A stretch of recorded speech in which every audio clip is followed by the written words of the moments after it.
রাদিয়াল্লাহু তাআলা আনহু থেকে এমন অনেকগুলি হাদিস রয়েছে। সময়ের স্বল্পতার জন্য এই বিষয়ের কাছাকাছি হাদিসগুলিকে ছেড়ে দিয়ে আরেকটি হাদিস বলি। রাসূলুল্লাহ সাল্লাল্লাহু আলাইহি ওয়াসাল্লাম থেকে আবু হুরায়রা রাদিয়াল্লাহু তাআলা আনহু বর্ণনা করেছেন, মা ইউসিবুল মুসলিমা মিন নাসাবিন ওয়ালা ওয়াসাবিন ওয়ালা হাম্মিন ওয়ালা হুজনিন ওয়ালা আযান ওয়ালা গাম্মিন হাত্তা শাওকা ইউশাকুহা ইল্লা কাফফারাল্লাহু বিহা মিন খাতায়াহু। যে কোনো মুসলিমের উপর যদি কোনো রকমের কষ্ট আসে, নাসাব কষ্ট, কোনো কষ্ট হয়েছে, মানসিক শারীরিক কষ্ট হয়েছে, ওয়ালা ওয়াসাবিন অথবা কোনো রোগ ব্যাধিতে আক্রান্ত হয়, বালা মুসিবত, অসুখ, ওয়ালা হাম্মিন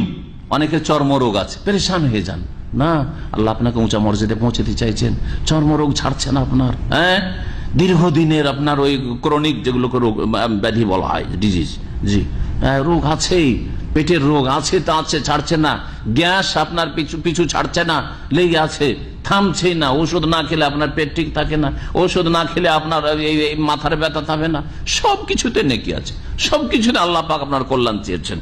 বলছেন ওয়ালা হাম্মিন, এমনকি কোনো দুশ্চিন্তা, টেনশন, মোদির জালেম, হ্যাঁ সুপারভাইজার জালেম,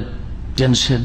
বা পাশে হিংসুক চাকরি করে, একই দেশের লোক, আপনি একই ভাষাভাষী, আর তারপরে আপনাকে ওখান থেকে উৎখাত করার চেষ্টা করে, এর মাধ্যমে আল্লাহ পাক কল্যাণ চেয়েছেন, আপনার কল্যাণ চেয়েছেন, ধৈর্য ধরেন। ওয়ালা হুজনিন অথবা কোনো শোক, ওয়ালা আজান অথবা যে কোনো কষ্ট,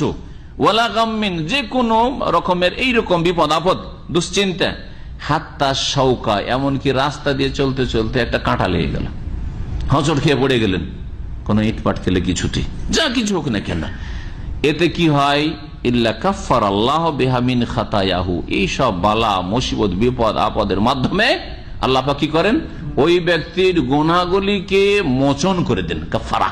গুনার কাফারা হয়ে যায়। এই হাদিস সহিহ বুখারীতে রয়েছে, সহিহ বুখারীর হাদিস।